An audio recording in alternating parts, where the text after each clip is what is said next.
Ohio. It sits between the Great Lakes and the Ohio Valley, where the Midwest, with its flat expanses of farmland, meets Appalachia, home to rolling hills, forests, and valleys. One of the largest Amish populations in the country sits in a state famed for its industrial prowess, manufacturing, and business. Major cities sit not far from farms, forests, lakes, and islands. Home to a huge population and playing an important role in the U.S. throughout history and today, Ohio is an influential and fascinating state, and the 18th place I will cover in the U.S. Explained, a 56-part series on every state, territory, and federal district in the country by order of admission.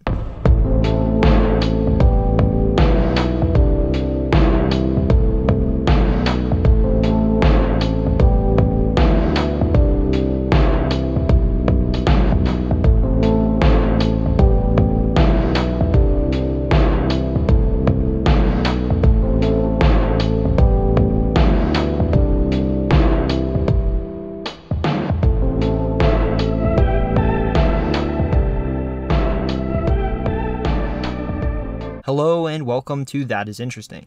I'm your host Carter. This is the US Explained, Episode 18, Ohio. According to the Köppen climate classification, Ohio sits within a number of climate zones. The southern half of the state and much of the Lake Erie shore is in the humid subtropical climate zone with hot summers, mild winters, and humidity. The northern half is in the cooler, hot summer humid continental climate zone with 4 distinct seasons, hot summers, and cold winters, and much of the northeastern part of the state is in the even colder, warm summer humid continental climate zone. The entire state sits within Eastern Time. It's nicknamed the Buckeye State, a nickname that comes from the buckeye, a tree that produces a nut which looks sort of like the eye of a deer.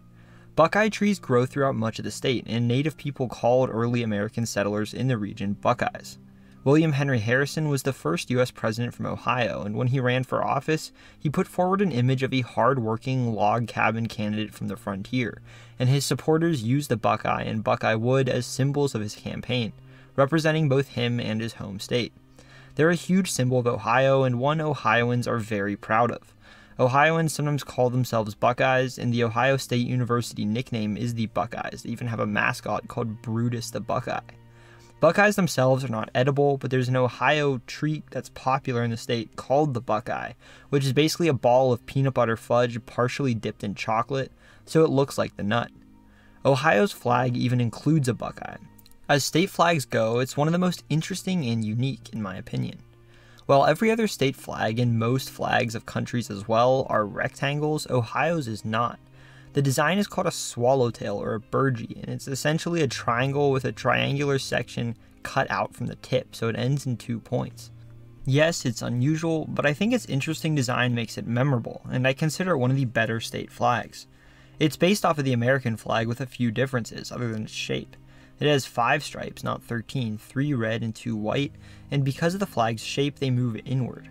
The blue section is triangular and has 17 stars because Ohio was the 17th state.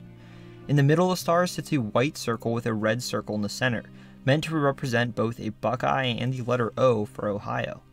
The state itself is named for the Ohio River, the 10th longest river in the country, and the 3rd largest by discharge, which forms much of its southern and eastern border. The river's name is a Seneca word meaning Great River. Ohio is on the smaller side in terms of land area, at 35th out of the 50 states, taking up 40,861 square miles or 105,829 square kilometers. That makes it larger than Virginia but smaller than Tennessee. However, because many states in the eastern half of the country are smaller than those out west, Ohio doesn't look particularly small compared to its neighbors. In terms of population though, Ohio is quite large. 11.8 million people live in the Buckeye State. That's more than states like North Carolina, Georgia, and Michigan. It's the 7th most populous state in the country, surpassed by only California, Texas, Florida, New York, Pennsylvania, and Illinois. That makes it the 2nd most populous state in the Midwest, and the 3rd most populous that I've covered so far in the series. Just for comparison, that gives Ohio a larger population than countries like Bolivia, Cuba, Sweden, and Greece, and more residents than any Canadian province other than Ontario. Flat land, great for farming and settlement, coupled with a shoreline on a Great Lake and one of the largest rivers in the country, as well as significant deposits of natural resources, gives Ohio both a strategic location and land that's easy to settle. While I've covered a few states home to larger cities than those found in Ohio, the state is home to 3 different urban areas with more than 1 million residents in each, the most cities that large in any state I've covered so far. On top of that, it's home to 5 additional more medium-sized cities, each with several hundreds of thousands of people and many, many smaller ones. Due to much of the state being very flat and suitable for settlement, in rural areas, towns both large and small are never very far away from each other. Other than the hilly southeastern part of the state, in the most rural farming areas, you're still never too far from your neighbors, and driving down rural roads, you can still pass dozens of houses in just a mile or two. This is something that's very different from rural areas in many other states, even a little further west. Ohio is located in the northern central part of the eastern half of the U.S., in the region known as the Midwest. While most of the state is definitely Midwestern, the hilly and forested southeastern part of the state is part of Appalachia or Appalachia. The pronunciation really depends on where you live, but most Ohioans say Appalachia. This part of the state is culturally and geographically quite similar to neighboring parts of eastern Kentucky, West Virginia, and western Pennsylvania, and many areas in the eastern part of the state are closer to Pittsburgh than to any Ohio cities and fall more into its cultural orbit. Ohio is also considered part of the Rust Belt, a region pretty much stretching from Milwaukee to upstate New York, the historic powerhouse of the nation, now in decline as manufacturing and industrial jobs have left the area. While it doesn't have as high a poverty rate as parts of Kentucky and West Virginia, the last half-century of Ohio's existence has been marked by a stagnating, plateauing population, as many residents leave for other states and better job opportunities elsewhere. Over the last 50 years, Ohio gained just a little over 1 million new residents. In that same time period, for example, Florida gained 15 million people, Texas 18 million, and California 19 million. Most parts of the state are experiencing hardly any growth or rapid population decline. The only part of Ohio that's growing significantly is Columbus and its suburbs. Ohio borders 5 other states and shares a water border with 1 Canadian province. Its arch-rival Michigan sits to the north, as does the Canadian province of Ontario, which is across a water border on Lake Erie. Pennsylvania sits to the east, West Virginia to the southeast, Kentucky to the south, and Indiana to the west.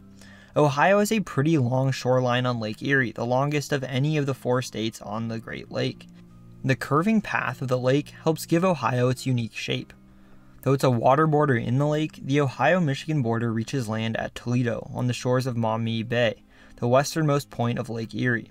From Toledo, the Ohio-Michigan border moves east, with a slight tilt to the south, for about 70 miles or 112 kilometers, until a spot near Billingstown, where it meets the Indiana border, which cuts across the land north to south. The border with Indiana heads south for 179 miles or 288 kilometers until it reaches the Ohio River right where the Great Miami River flows into it, and just outside the city of Cincinnati. The border follows the winding course of the Ohio upstream, Kentucky lying across from it. It continues generally to the southeast until a spot where the Big Sandy River flows into it, where it changes from a border with Kentucky to a border with West Virginia. From there, the river's upstream course heads northeast, for some sections moving almost entirely to the north, West Virginia sitting across the waters from it. At the town of East Liverpool, the river meets the border with Pennsylvania, and from there, the Ohio-Pennsylvania border moves north for 92 miles or 149 kilometers, until it reaches the shore of Lake Erie. The south shore of the lake from there all the way to Toledo belongs to Ohio, and it owns a significant portion of the lake's water as well, about halfway out. Across this water border sits Canada, but Ohio and Ontario are closer by land than you'd think as well. An archipelago called the Lake Erie Islands sits in the middle of the lake's western end. Some of the islands sit on the Ohio side of the border and others on the Ontario side. In fact, there's a small island called Middle Island that's just over 400 feet over the Canadian border and is just 4 miles or 644 kilometers from Kelly's Island, which is part of Ohio. You wouldn't expect it, but the state is only 4 miles from Canadian land. This all makes Ohio the southernmost state to border Canada, and because parts of California are further north than parts of Ohio, you can be in a state that borders Canada and be further south than parts of a state that borders Mexico. Ohio's geography is shaped by water, specifically 2 major bodies of water that form natural borders on its northern, southern, and much of its eastern end, Lake Erie to the north, and the Ohio River to the south and east. A number of rivers form in the center of the state between the two and flow either north into the state or south into the river. The south-flowing rivers include the Great and Little Miami, which both meet the Ohio in the western part of the state, the Scioto, which flows down the center of the state, and the Muskingum and Mahoning in the east. The rivers which flow north into Lake Erie include the Cuyahoga in the east, the Sandusky in the central part of the state, and the Maumee in the west. About 2/3 of the state, from east of Cincinnati to south of Youngstown, and everything to the north and west, is flatter and quite glaciated. This is what you think of when you think of the Midwest, expanses of seemingly endless flat land dominated by agriculture.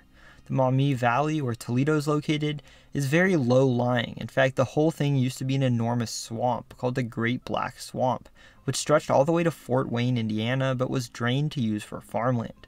Though glaciated, many of these areas, especially in the central parts of the state, have fairly high elevations. In fact, the highest point in Ohio isn't in Appalachia at all. It's Campbell Hill, a point in a mostly quite flat section of the state. The glaciers flattened this area, but it still sits between two major watersheds, and the slow and steady increase in elevation as you move towards the center of the state divides water between Lake Erie and the Ohio River. This flat stretch of the state is where most Ohioans live. It takes up around 2/3 of the state, all of northern and western, and much of central Ohio, but it's even larger in population. 10.6 million people, or 89% of all Ohioans, live in the flatter, more midwestern part of the state. It's home to all of Ohio's major cities and most of its smaller ones, and it can be further broken down into different regions, each revolving around major urban areas. Northeastern Ohio is a population powerhouse. This tiny corner of the state is home to 1/3 of its entire population, nearly 4 million people. It's mostly urbanized. Areas outside the city are a mix of forest and farmland, and it's far less agricultural than the other flatter parts of the state. It revolves around Cleveland, which sits on the shores of Lake Erie where the Cuyahoga River flows into it. Cleveland and its suburbs are home to 1.78 million people, making it the largest urban area in Ohio, the 5th largest in the Midwest after just Chicago, Detroit, Minneapolis, and St. Louis, and the 4th largest on the Great Lakes. Just 30 miles or 48 kilometers south of Cleveland sits Akron, the 5th largest urban area in the state, with 569,000 people in it and its suburbs. It's also located in the Cuyahoga Valley, and another 20 miles to the south sits the state's 8th largest urban area, Canton, home to 279,000 people.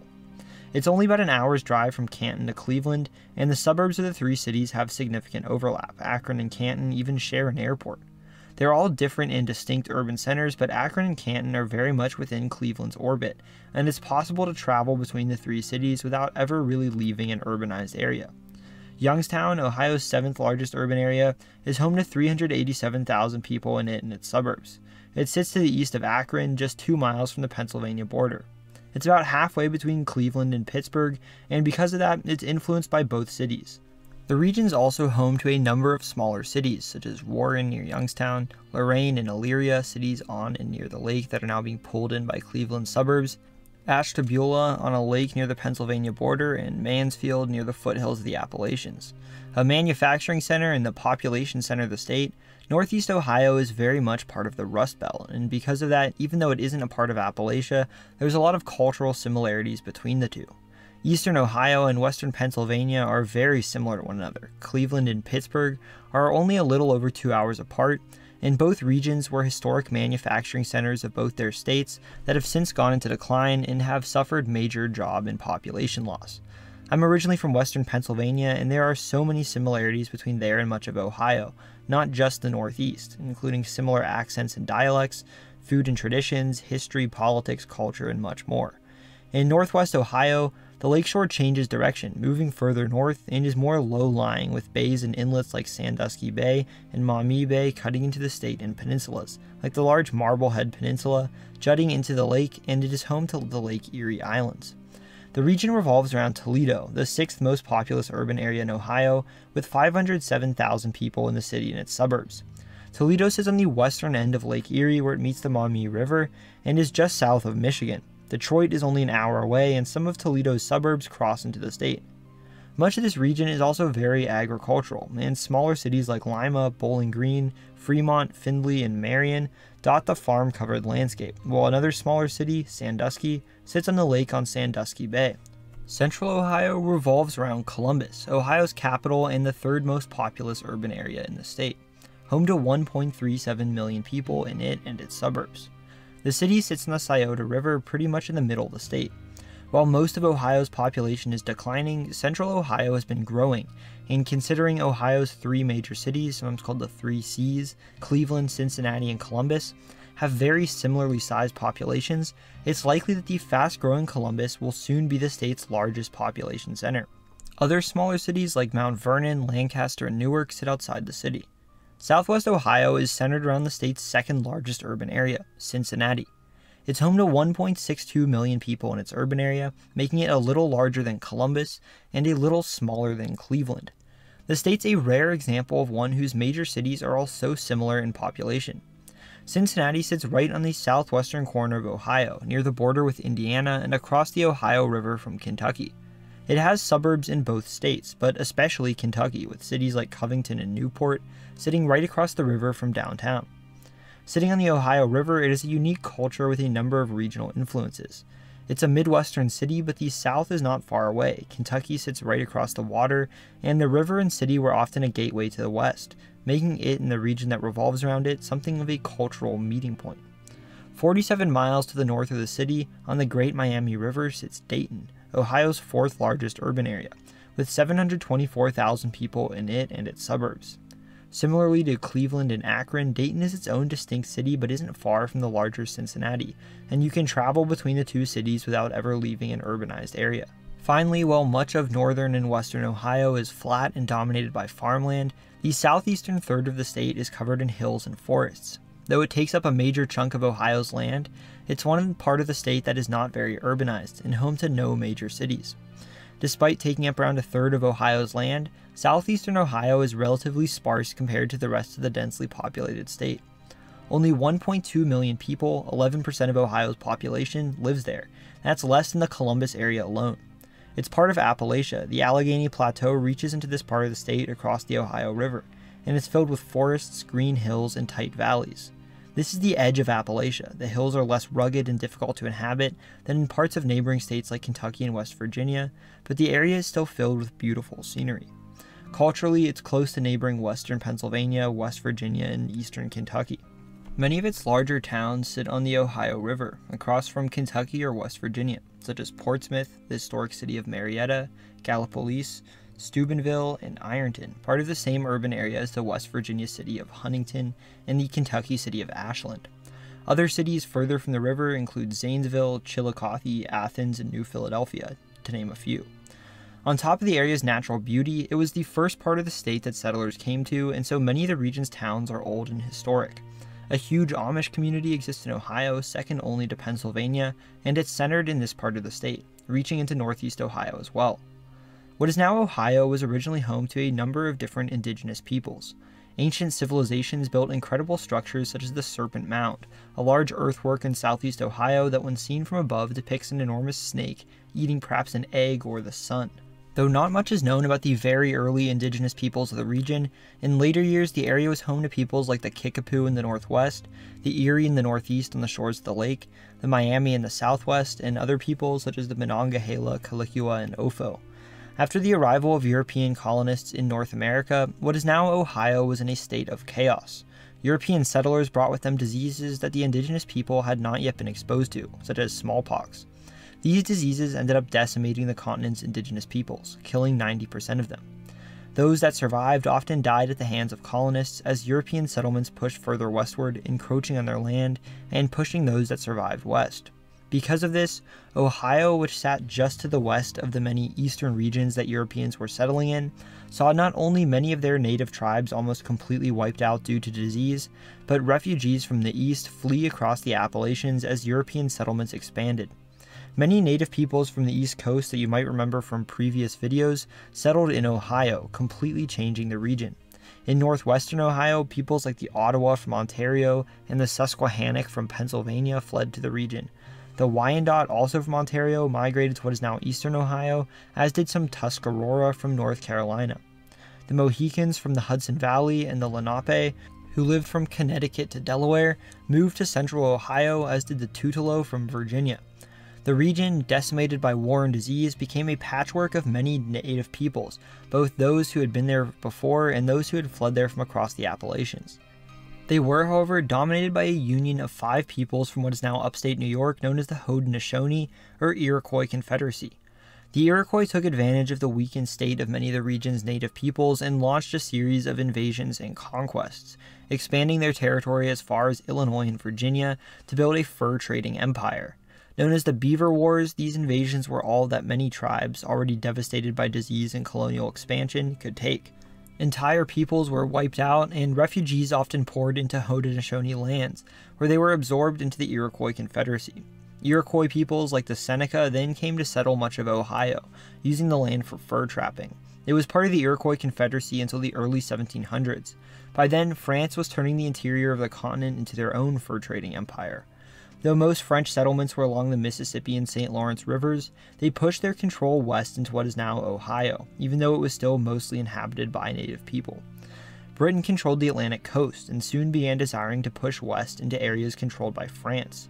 If Britain controlled the Ohio River, it would open up access to the Mississippi in the west, and the Ohio Valley became fiercely disputed between the two empires, resulting in the French and Indian War, in which Britain fought France and Spain, with different native tribes allying with each. Britain won and gained control of French land all the way to the Mississippi River, placing what is now Ohio under British control. They made it part of Quebec, a colony consisting of much of the northern lands that had been won from France. A number of conflicts between Britain and the region's Native Americans occurred at this time, such as Pontiac's Rebellion and Lord Dunmore's War. To prevent conflict, Britain prevented British settlers from crossing the Appalachians into this new territory, over what they called the Proclamation Line, and much of the region at this point was still mostly settled by native people. Following the Revolutionary War, the 13 colonies became independent from Britain as the United States. As part of the treaty, the new country was given much of Britain's colony of Quebec that lay south of the Great Lakes. This vast region became a territory called the Northwest Territory. Over time, the Northwest Territory was broken down into a number of other territories until all that remained of it was what is today Ohio and essentially the eastern half of Michigan, as well as some of Indiana. Settlers quickly began moving in, calling the region the Ohio Country. It was the closest part of the country fully across the Appalachians, and as such was one of the first places settlers would stop. Many took the Ohio River from Pennsylvania, and so many American settlers moved to the southeastern part of the Ohio country, in towns like Marietta or Chillicothe, the first capital.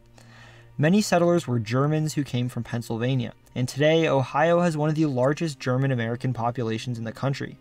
Interestingly, Connecticut long claimed a Connecticut-width strip of land on the other side of New York, including much of what is today northern Pennsylvania and Ohio. Though they gave up their claims in Pennsylvania, they maintained that a large chunk of the northeastern part of the Ohio country on the shores of Lake Erie belonged to them, which they called the Connecticut Western Reserve. Despite giving up their claims to the Western Reserve in 1800, Connecticut had made a serious effort to settle the disputed area, sending in thousands of settlers, and they had a huge impact on Northeast Ohio.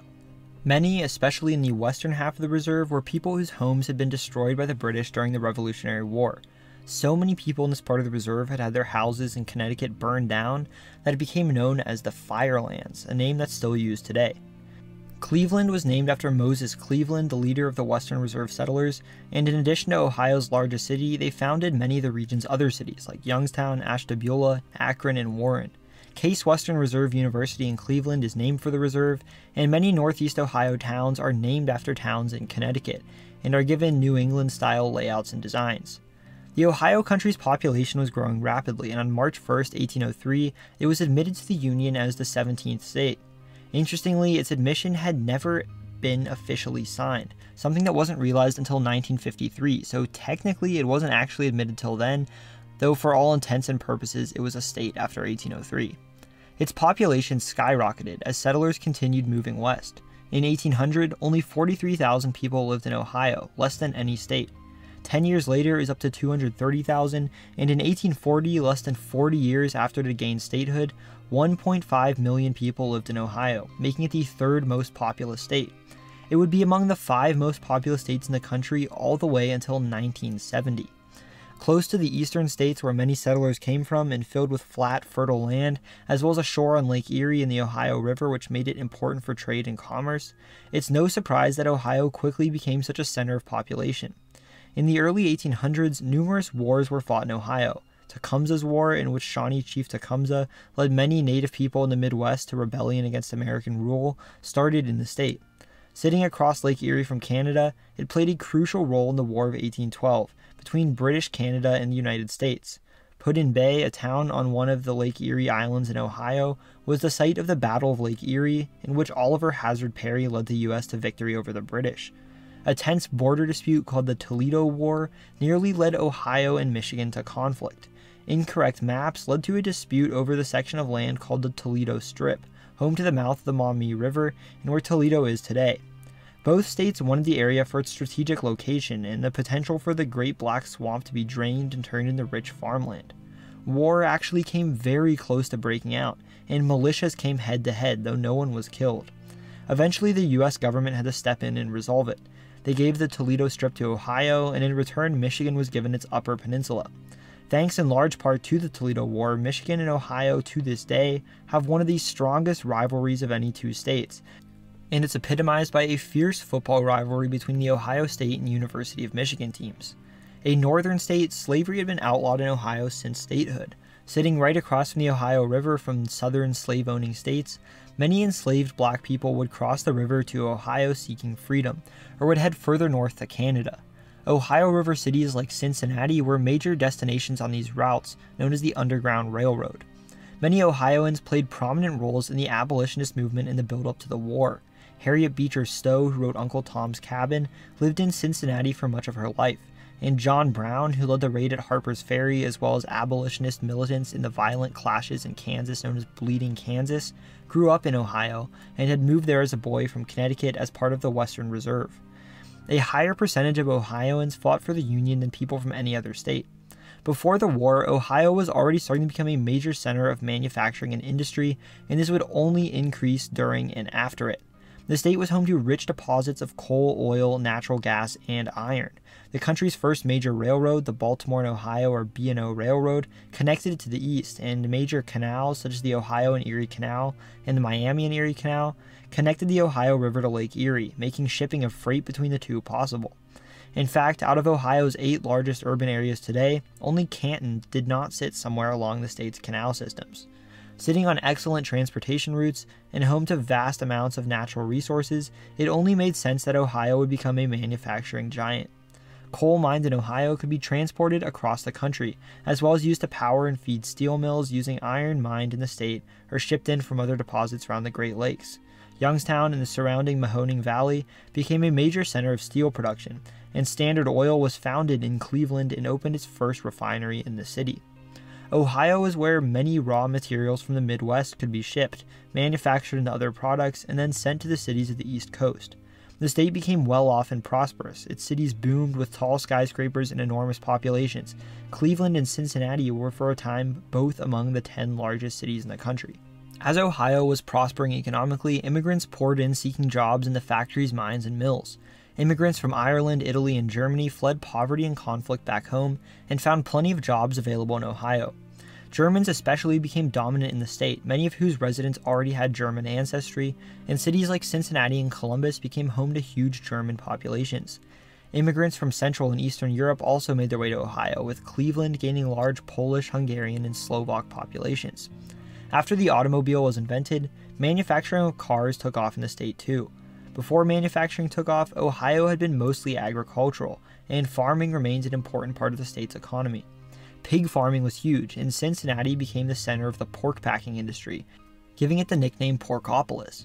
As with other Ohio cities, Cincinnati was well connected to major canals, railroads, and transportation routes, such as, of course, the Ohio River, and its location made it easy to move pigs into the city from Midwestern farms to slaughter, process, and pack before shipping east. In some years, nearly 500,000 pigs were slaughtered and processed in the city, and visitors described the whole city as smelling horrible and that pigs would often just be roaming the streets. With all the industry in the state, pollution was a major problem. The Cuyahoga River in Cleveland was surrounded by industrial areas and was so polluted that it caught on fire dozens of times. A fire on the river in 1969 came to represent the horrible state of the environment, often unprotected for the sake of convenient industrial practices for many Americans, and caused public outrage. Soon after, the Environmental Protection Agency was created. Two brothers-in-law from Cincinnati, William Proctor and James Gamble, started a candle and soap business together that became Procter & Gamble, to this day the largest consumer goods company on earth, and the city became almost a company town for this massive corporation.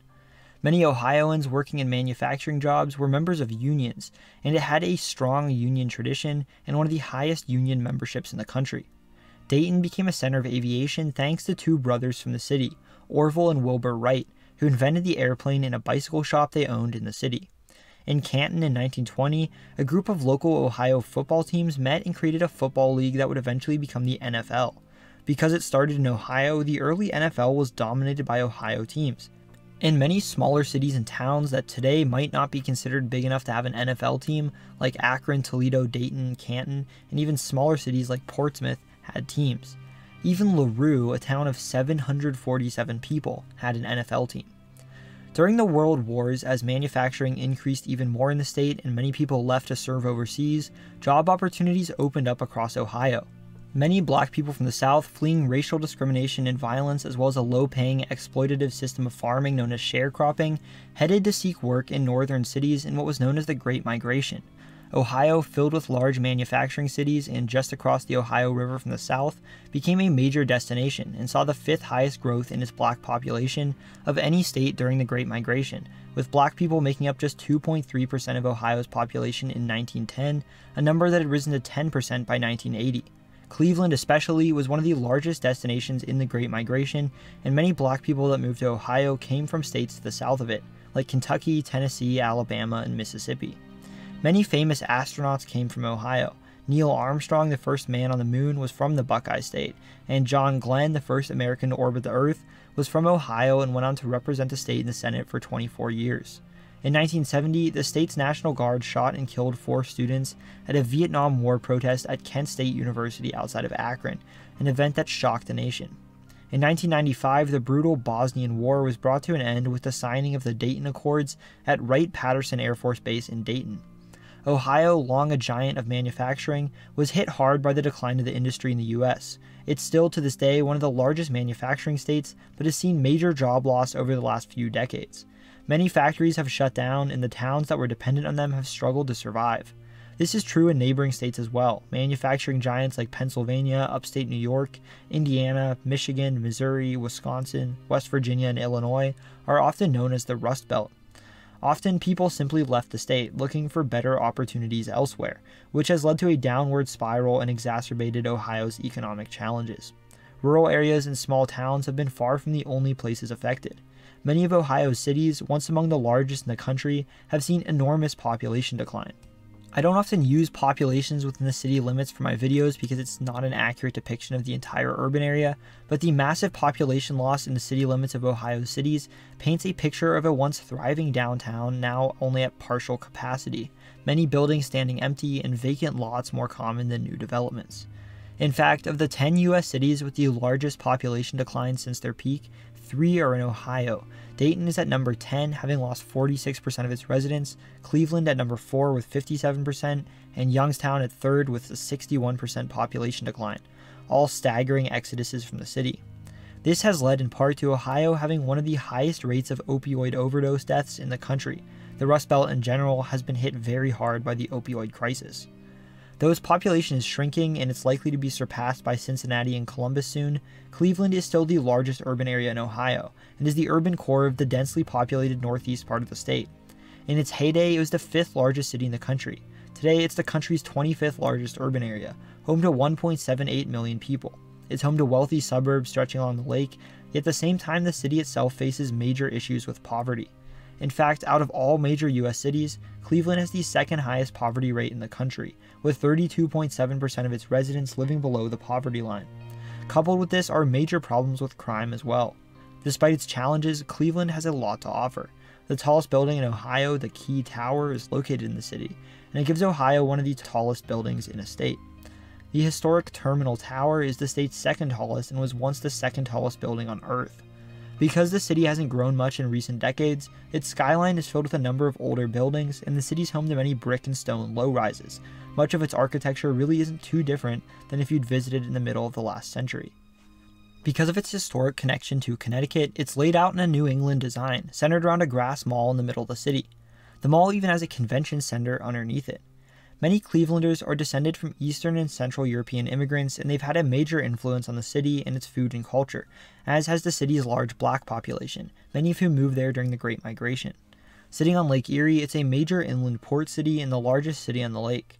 Though famous for its historic pollution and still surrounded by industrial areas, the Cuyahoga River is much cleaner, and today, Cleveland is one of the few major cities in the U.S. lucky enough to have a national park in its backyard.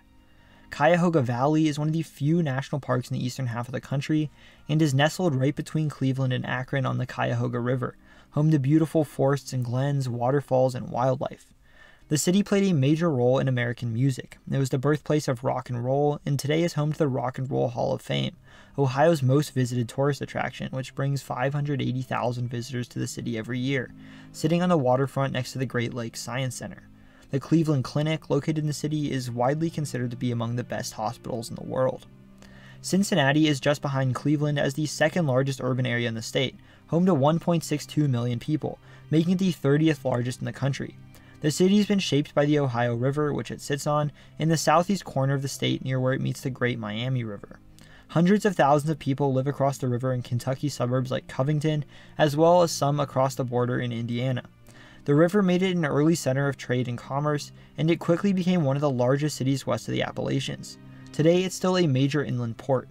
Sitting on the river across from the south, it was a major destination on the Underground Railroad, and is today home to the National Underground Railroad Freedom Center, a large museum on slavery and the Underground Railroad.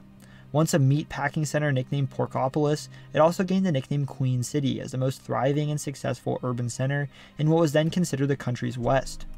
People even considered moving the capital city of the country to Cincinnati from Washington, D.C., as it would sit not just between the north and south, but the east and west as well.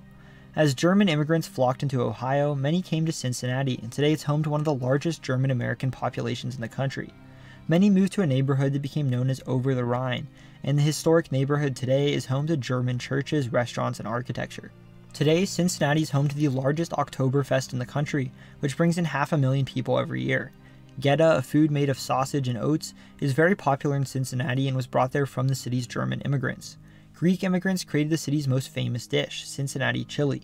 It's eaten on top of spaghetti, often with cheese and oyster crackers, and is a brown beef chili spiced with cinnamon, allspice, and other seasonings. There's a major rivalry between the two major chili restaurants in the city, Skyline Chili and Gold Star Chili, and residents often disagree strongly about which is better.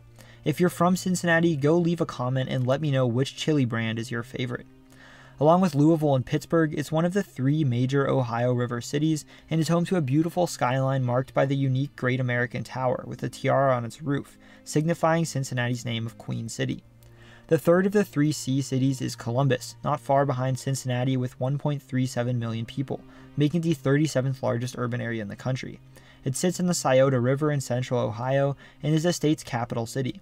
It has an interesting domeless Capitol building that sits in a square in the center of the city.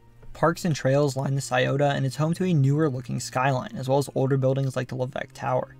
It's home to the Ohio State University, the largest university in the state by enrollment, and the third largest in the country. 67,000 students are enrolled in the Ohio State, and because of that, Columbus has a huge college presence, and it's home to a very young population, with many alumni staying in the city after they graduate. Despite being in the city, the campus is home to a 167-acre dairy farm for students with agriculture-related majors, so there's a pretty large farm right in the city. It's home to the Columbus Zoo and Aquarium, which is the second largest zoo in the country by number of animals and is tied for first by acreage. The city is, like Cincinnati, home to a large German-American population, and is home to a historic German neighborhood south of downtown called German Village. It and its suburbs are growing rapidly, while most of Ohio's other cities are in decline.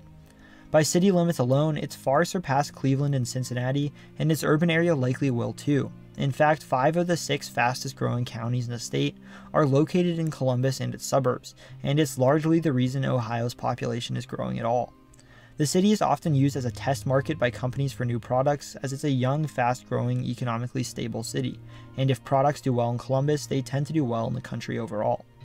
Dayton in southwest Ohio on the Miami River and home to 724,000 people in its urban area is a center of aviation.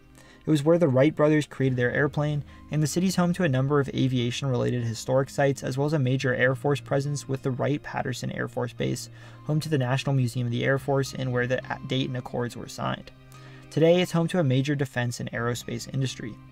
Akron, home to 569,000 people in its urban area, sits south of Cleveland in northeast Ohio. It grew due to a strategic location on the Ohio and Erie Canal and became a rubber and tire manufacturing center, with Goodyear founded and headquartered in the city.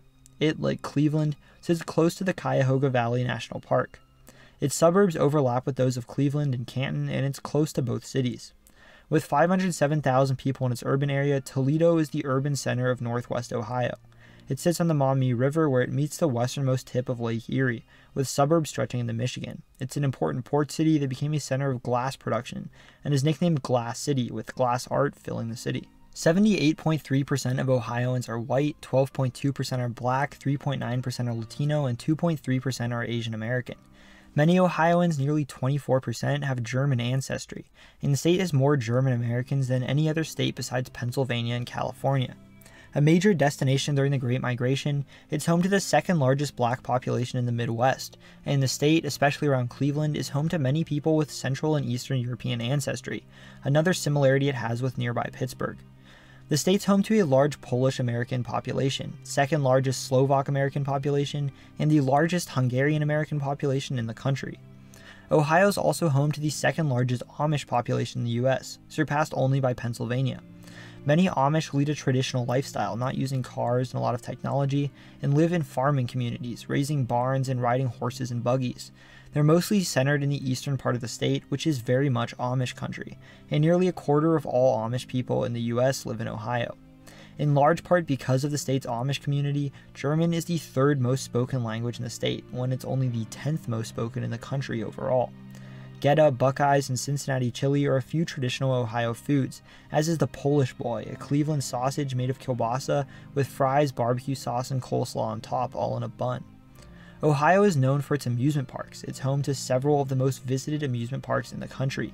Cedar Point on a peninsula in Lake Erie is home to some of the most roller coasters in the world, gets 3.6 million visitors a year, and is often voted one of the country's best amusement parks. Ohio's largest newspapers are the Plain Dealer in Cleveland, the Columbus Dispatch, Cincinnati Enquirer, Toledo Blade, Akron Beacon Journal, and the Dayton Daily News.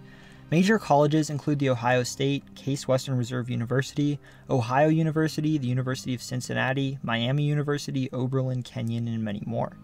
Ohio has Major League Football, baseball, basketball, hockey, and soccer. Cincinnati has the MLB's Cincinnati Reds, NFL's Cincinnati Bengals, and MLS's FC Cincinnati. Cleveland has the MLB's Cleveland Guardians, NFL's Cleveland Browns, and NBA's Cleveland Cavaliers. Columbus has an NHL team, the Columbus Blue Jackets, and MLS team, the Columbus Crew. Its busiest airports are the Cleveland Hopkins International Airport and the John Glenn Columbus International Airport. Many famous people were born or raised in Ohio. Basketball greats LeBron James and Steph Curry were both from Akron. Other famous Ohioans include the Wright brothers, Simone Biles, Steven Spielberg, Cy Young, John Glenn, Neil Armstrong, Doris Day, Thomas Edison, Toni Morrison, Halle Berry, John Legend, Martin Sheen, Clark Gable, Kid Cudi, and Guy Fieri. Despite the decline of the industry, Ohio is to this day one of the largest manufacturing states in the country, and because of its industrial history, it is home to a number of major companies. Kroger, Procter & Gamble, Sherwin-Williams, Goodyear, Abercrombie & Fitch, Marathon Petroleum, Progressive, Speedway, Fifth Third Bank, and Macy's are just a few large corporations based in the state. 7 presidents were born in Ohio, the most of any state besides Virginia. Interestingly, the late 1800s and early 1900s were dominated by Ohio-born presidents, which makes sense considering how populous and influential the state was at the time. Benjamin Harrison and Ulysses S. Grant were both born outside of Cincinnati, but based their political careers out of other states. Harrison's grandfather, William Henry Harrison, was born in Virginia but based his political career out of Ohio, representing it in the House and Senate before going to the White House. Rutherford B. Hayes represented the state in the House of Representatives and served twice as Ohio's governor before becoming president. James A. Garfield was in the Ohio State Senate before representing Ohio in the House and then winning the presidency. William McKinley was also a member of the House, and then the state's governor, and Warren Harding was a state senator and Ohio's lieutenant governor, as well as a senator from the state. Though he isn't remembered much nationally, William Howard Taft, who became Secretary of War and then President after a Cincinnati-based judicial career, was part of an influential Ohio political family. His father, Alphonse Taft, had been Attorney General and Secretary of War. His son Charles became mayor of Cincinnati. His son Robert was a long-serving senator, even becoming Senate Majority Leader. His grandson Robert Jr. represented Ohio in the House and Senate, and his great-grandson Robert III was governor. Politically, Ohio has historically been considered a swing state. Recently, however, it has started to grow redder. This is evident with the Cook Partisan Voting Index, or PVI, of R+6, meaning in a given year, Republicans do about 6% better in Ohio than in the country on average. Still, due to it being a large and relatively competitive state, Ohio is fiercely contested in presidential elections and is often visited by presidential candidates. Out of Ohio's 16 members of the House of Representatives, 12 are Republicans and 4 are Democrats. It's one of a few states that currently has a split Senate delegation. One of its senators, Rob Portman, is a Republican, and the other, Sherrod Brown, is a Democrat. Ohio's governor, Mike DeWine, is a Republican. That is it for Ohio. I want to give a big thank you to everyone who's already joined my Patreon. Through it, you can access different things such as behind-the-scenes videos, early access to maps I create, an exclusive Discord Q&A with me, ad-free content, and shoutouts in my videos such as these. Please be sure to check out the TII store, where you'll be able to purchase all sorts of official That Is Interesting products and merchandise, including shirts, hoodies, embroidered beanies, masks, mugs, embroidered backpacks, laptop stickers and sleeves, and so on. One of the products that I'm most excited about are these limited edition frame state prints that commemorate each video in the US Explained. These are available as soon as the corresponding US Explained video is uploaded, but only 10 of each will be released, so make sure to buy one before they go out of stock. Right now, you'll be able to buy an Ohio State print, so please click the link in the description and go pay a visit to the TII store. Also, please subscribe to my brother's channel, Quinn the Cameraman. He made the great intro at the beginning of this video that I'll use in all the US Explained videos and did the editing, so go show him some support. I tried to be pretty thorough with this video, but I know there were definitely things I missed as there was a lot to talk about. I want to give a big thank you to everyone from Ohio who helped give me information for this video, leaving detailed and informative comments on YouTube as well as Discord. I truly would not have been able to make this video without all your help. My next video in this series will be on Louisiana, so get excited. I really appreciate the well over 700 of you who have already joined my Discord server. If you haven't joined the Discord server yet, it's a great place to continue conversations about the topics discussed in these videos, interact with fellow viewers, and help provide information about upcoming states in the series. It's a great community, and we do fun stuff like geography game nights, live podcasts, and so on. I'll put links to both the Patreon and the Discord in the description. Thank you for watching this video, and I hope you learned something new. Subscribe for more content like this.